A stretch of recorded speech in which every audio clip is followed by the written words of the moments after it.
sede, na verdade, né?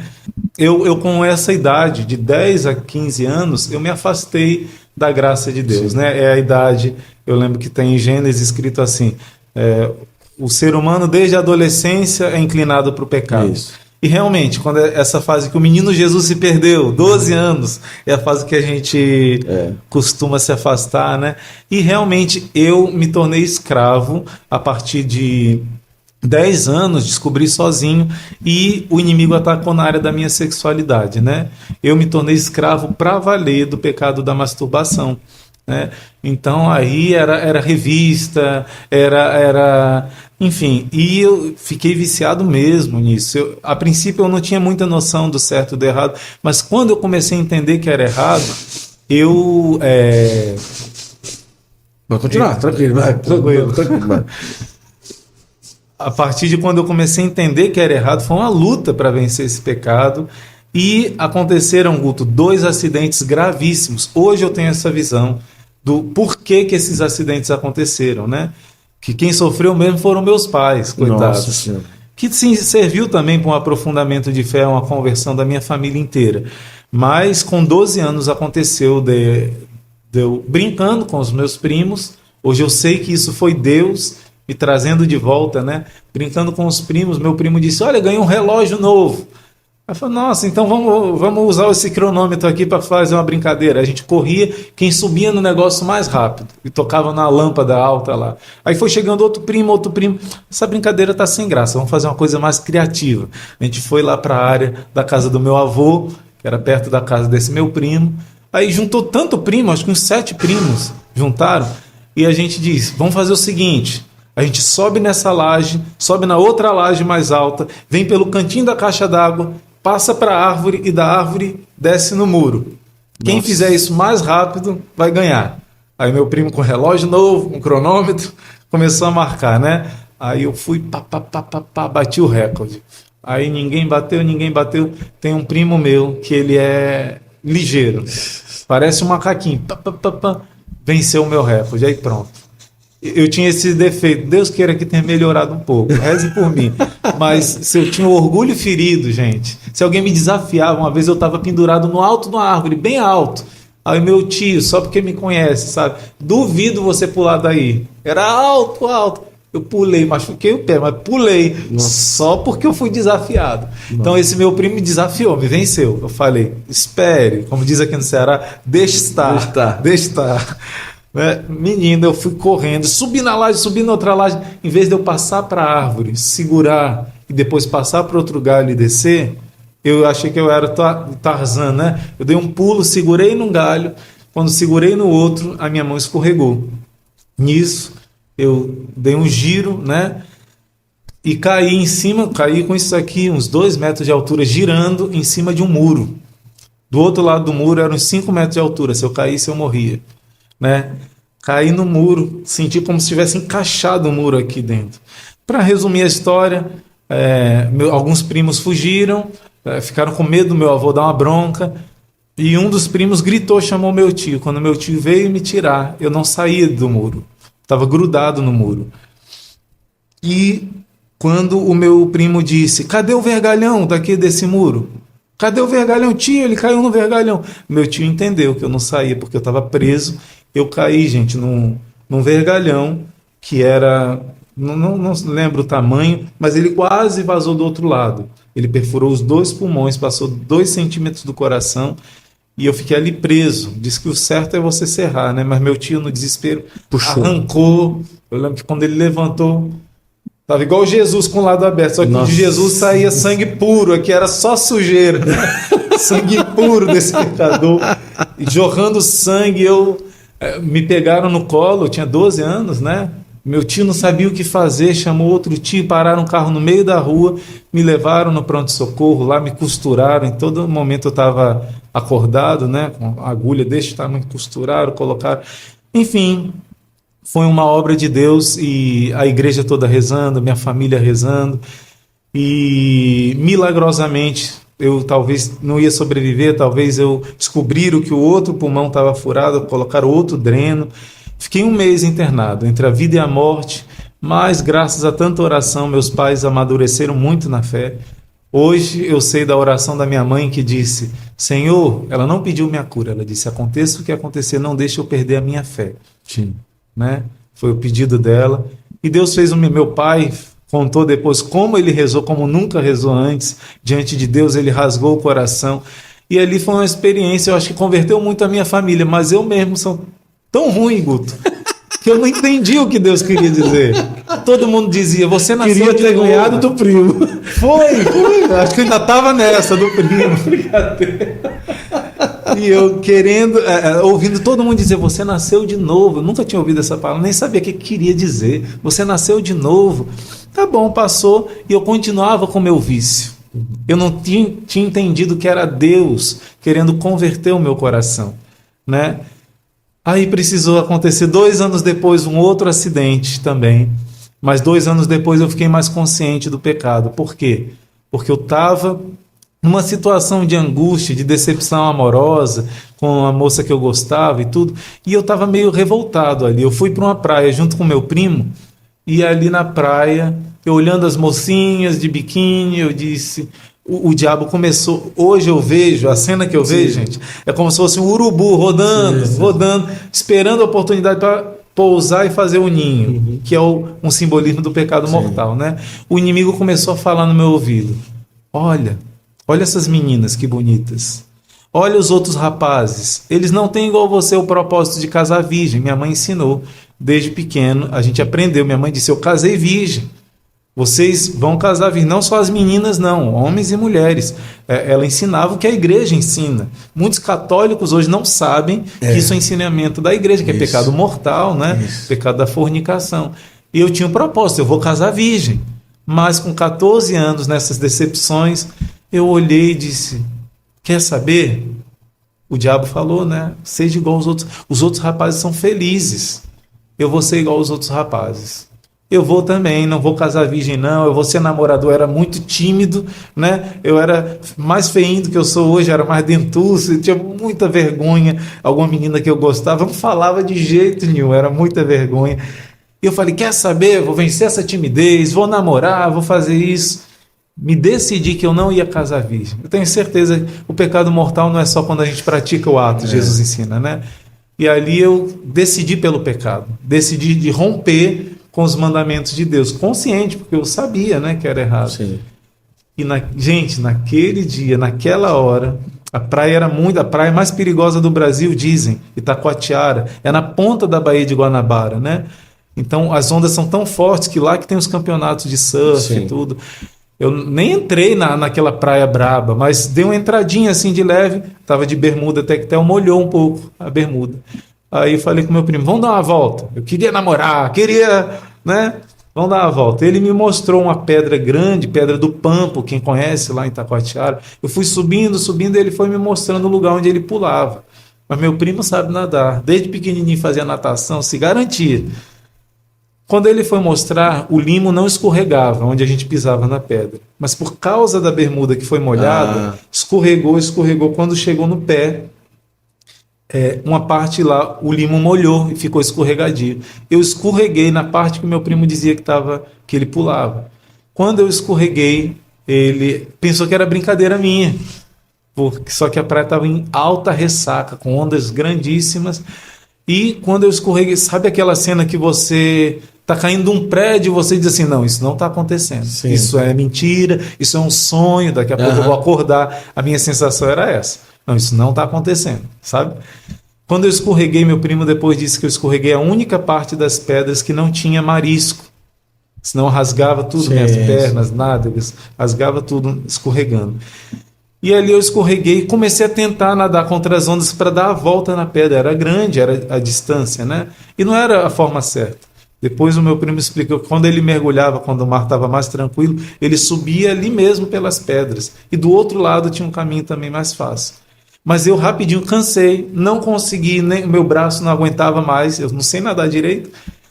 Aí meu primo viu que era sério, comecei a afundar, comecei a gritar: socorro, e afundar. Aí meu primo, um abraço no meu primo, no meu primão, Cadu, Se Mas não foi fosse que ganhou ele no muro, não, né? Não, foi engraçado.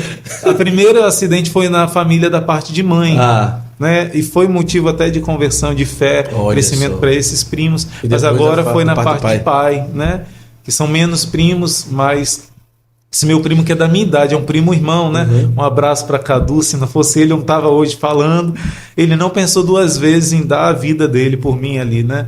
Então ele mergulhou, ele ficou tentando. Meu pai ensinava: meu filho, se um dia você estiver se afogando, não tenta segurar na pessoa, porque senão você vai matar a pessoa e morre os dois.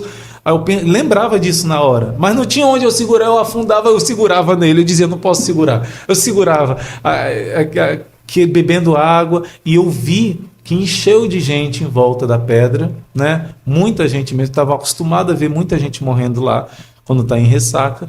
Jogaram a prancha não deu certo, agarrou nas pés, do vento estava muito forte. E eu lembro mais ou menos de um senhor de barba grisalha que pulou e ficou tentando ajudar a gente, né? Eu já estava começando a entrar em coma, a beber muita água e tal. Inclusive, eu dou uma dica aqui, né, de uma oração que, nessa hora que eu comecei a beber muita água, eu perdi a oxigenação do cérebro. Uhum. A explicação humana que eu dou para isso é essa, né? Mas, Guto, foi incrível. Parece que eu apertou um botãozinho aqui e eu fiquei plenamente em paz, calmo, sem aquela agitação do afogamento. Meu primo disse que teve uma hora que ele tentou me subir pelas pedras, estourou o joelho dele todinho e a onda derrubava nós dois, né? E eu caía batendo com a cabeça várias vezes nas pedras e afundava. Ele conseguiu me puxar. Ele e esse senhor, eles iam morrer junto comigo. Não tinha outra, né? Mas, de repente, ficou tudo em câmera lenta. Eu me via subindo e olhando para o céu. Depois eu descia, ia sumindo o céu, ia sumindo. Depois eu subia, mas eu comecei a conversar com Deus, como se eu estivesse assim, com você, tranquilo. Comecei a conversar com Deus, plenamente consciente. Falei: Senhor, mais uma vez, né? E quando você está morrendo, todos os seus sonhos assim passam rápido. Nossa, eu vou morrer sem fazer isso. A sua vida assim passa rápido. E como na primeira vez eu não contei, tinha uma oração. Esses dias eu descobri que uma mulher que três naufrágios que ela passou, ela não morreu. Do Titanic ela passou e ela tinha essa oração, provavelmente a mesma que eu tinha. Muitos dizem que essa oração não tem base de verdade, não tem base histórica. Mas eu experimentei várias vezes na minha vida a eficácia dessa oração. E hoje eu entendo por quê. Que é a oração da Santa Cruz. A oração da Santa Cruz diz: você não vai morrer de repente, você não vai morrer afogado, você não vai morrer queimado. Foi encontrada no túmulo de Jesus. Não existe uma base histórica se é verdadeira essa oração. Mas o fato é que eu não sabia que um dia era a cruz de Cristo que estava me perseguindo, que me amava, que um dia eu ia me tornar irmão da Santa Cruz, do Instituto Hesed, da Santa Cruz e da Bem-aventurada Virgem Maria do Monte Carmelo. Não é a oração da Santa Cruz, mas é a fé na cruz de Cristo. Hoje eu entendo isso. Mas essa oração fazia essa promessa. Na primeira vez eu lembrei. Falei: Senhor, será? E teve um milagre. Nessa segunda vez, de novo, eu lembrei da oração da Santa Cruz. E eu pensei: Senhor, mais uma vez, não é? Mas eu disse, eu não tinha medo de morrer. Os meus pais, minha mãe era catequista, professora de religião. Então ela ensinava sobre o céu de uma maneira tão maravilhosa que eu dizia assim: mãe, eu quero morrer logo para ir para o céu, por que a gente não se mata? Aí ela diz: não, meu filho, não, porque você só vai para o céu se cumprir a sua missão. Se você se matar, você não vai para o céu, né? Ocorre o risco de não ir, então tem que cumprir sua missão. Aí eu entendo Terezinha, que disse para a mãe dela, né: mãe, eu quero que você morra, porque eu quero o melhor para você, o céu, né? Então eu não tinha medo de morrer, nem na primeira vez, nem na segunda. Mas nessa vez eu falei: Senhor, será que novamente vai a promessa daquela oração? Olha a dúvida, né? São Tomé: será? Seja feita a tua vontade. Eu lembro que eu rezei, me entreguei nas mãos de Deus, né? E nessa hora eu apaguei completamente. Só um parêntese aqui: essa oração da Santa Cruz, em outros momentos, ela diz que se uma pessoa estiver em ataque de epilepsia ou estiver grávida para dar à luz, você faça a oração do lado da pessoa e a pessoa em ataque epilético vai ficar boa na hora. A oração, ela diz, como o senhor falou aí, ela diz essas promessas. Eu não vou morrer, né? De repente. Não vai morrer subitamente, não vai morrer afogado. Tá, não mas vai morrer a oração queimado. o senhor vai ensinar, não, para o pessoal? Posso terminar tudo aqui rezando. No Pronto, final a gente combinado. coloca aqui. Então, combinado. Vamos No lá. final. Aí, uma vez tinha uma pessoa na rampa da igreja, deu crise epiléptica, né? Tava ali caída, se tremendo. Falei, oração da Santa Cruz. Peguei, coloquei do lado, rezei. Na hora, Guto, a Nossa. pessoa ficou bem. Uma vez aqui, uma pessoa deu ataque epilético.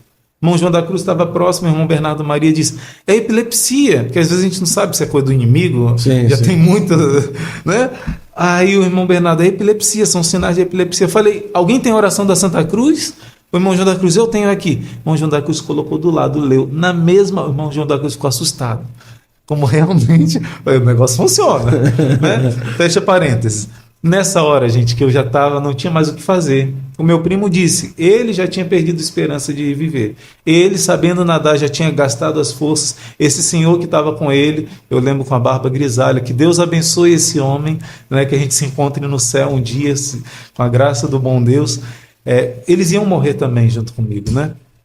E quando não tinha mais o que fazer, Deus mandou um helicóptero da equipe de salvamento que estava inaugurando aquele dia.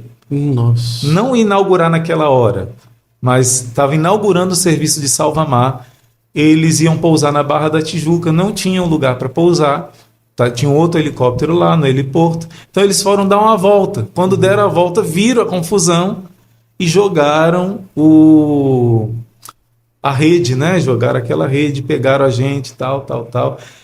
Tentaram me reanimar, eu parecia que estava morto, não dava reação nenhuma, estava em coma, e o meu primo com o joelho todo estourado ali, ele viu que eles fizeram, isso aqui não tem mais jeito, né? Já era. Meu primo, quando viu aquilo, ele tinha uma mágoa de Deus, né? Porque com 9 anos o pai dele morreu de câncer. Eu e ele tínhamos 9 anos nessa época, o pai dele tinha 34 anos, e ele dizia que não acreditava mais em Deus, não queria saber de Deus, não acreditava em céu e nada. Mas nessa hora ele disse, Deus, se você existe, salva o meu primo. Se ajoelhou e pediu. Na mesma hora que ele pediu, eu tive reação, né, de colocar água para fora, e eles viram que eu estava vivo e me levaram no helicóptero. Meu primo forçou eles levarem a ele, eu não tinha espaço no helicóptero, mas ele disse, vocês não vão levar meu primo se eu não for. E ele foi junto, né?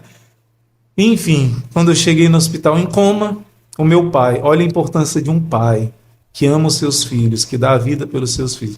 Meu pai chegou, eu em coma, ele no meu ouvido começou a falar, filho, seu pai está aqui, está tudo bem, não se preocupa não. E começou a dizer, meu pai já tinha trabalhado em hospitais, já tinha feito isso com outras pessoas e via as reações, né? Começou a falar comigo, a presença do pai, né? E o senhor escutava? Ainda não.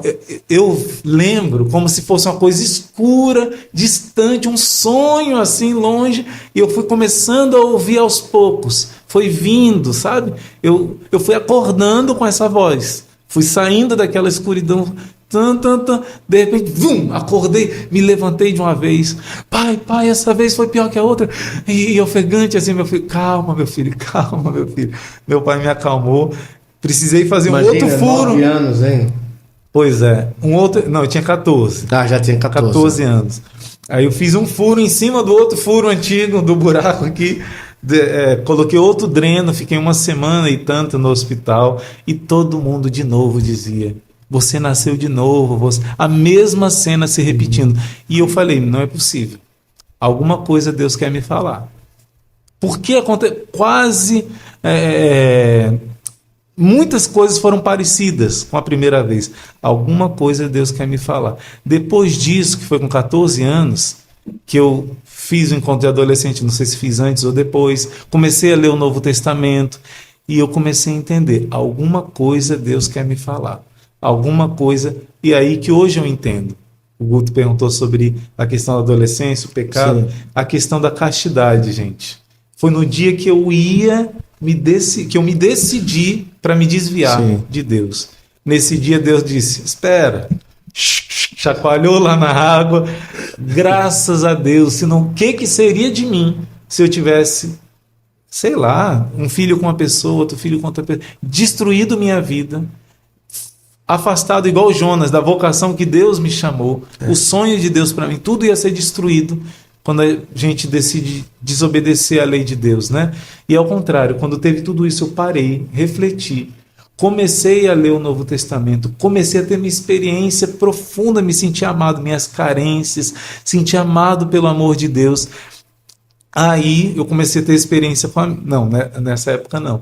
Aí eu fui para o encontro de adolescentes, trabalhar no encontro de adolescente, no EAC. Quando eu fui trabalhar, eu ainda não tinha vencido esse pecado da masturbação. Eu consegui, quanta vergonha, gente, para confessar. Eu pensei que toda vez que o padre olhasse para minha cara, ele ia pecador, miserável, e ele ia me ver fazendo aquele pecado. Era tanta vergonha para confessar esse pecado, que eu confessei uma vez, fiquei um bom tempo, pela primeira vez sem cair, mas depois caí de novo. E eu fui para um encontro de jovens e fiquei na dúvida se eu podia comungar ou não, né, tendo cometido esse pecado. Aconteceu os 2 acidentes, eu estava mais consciente, buscando viver a castidade, mas eu tinha caído. Aí eu disse para Jesus, sabe aquele encontro de jovem que está todo mundo cheio de euforia de Deus, cheio de empolgação, chorando, se emocionando. Eu falei, não é possível que o Senhor não... Eu estou arrependido, Senhor, deixa eu confessar, deixa eu comungar e tudo. Aí eu falei, Senhor, se eu não puder comungar, porque eu não tinha ainda um esclarecimento tão... Né? Minha mãe é professora de religião, mas você não costuma conversar essas coisas com sua mãe, né? Então, eu disse, me dá só um sinal, um sinalzinho que eu saio dessa fila da comunhão. Gente, Deus ouve. Porque quando eu entrei naquela fila da comunhão, na verdade a procissão, né, de adoração ao Deus vivo que você vai receber, e cantando aquelas músicas lindas que os jovens cantavam, adorando a Deus, e eu empolgado, na hora que eu fui comungar, fechei os olhos, nada aconteceu. E eu abri os olhos, não tinha mais ninguém na minha frente, ninguém do meu lado, ninguém atrás de mim. E eu fiquei, era uma quadra, né, de escola, eu fiquei perdido assim, falei, como assim? Olhei para frente, a ministra da Eucaristia disse assim, acabou, não tem mais, as partículas hóstias consagradas acabaram, ela fez o sinal. Eu fiquei, meu Deus, Deus deu o sinal. Depois disso, Guto, eu fiz uma boa confissão. Depois dessa confissão, o Senhor me curou na minha sexualidade, na minha afetividade.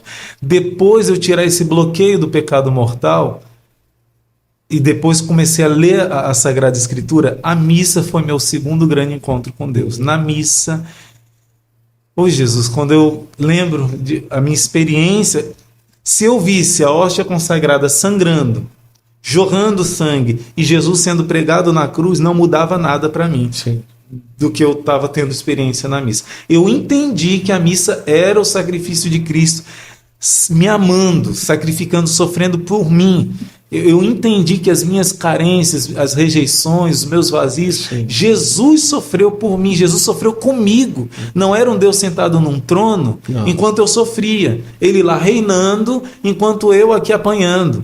Eu entendi que a minha dor era dele, que ele sofreu muito mais e eu ainda rejeitei. Eu nas minhas paixonites, me sentindo rejeitado, e eu rejeitava o amor dele. Isso foi tão forte, cada missa que eu ia de domingo, eu prostrava no chão depois de comungar, e era uma choradeira.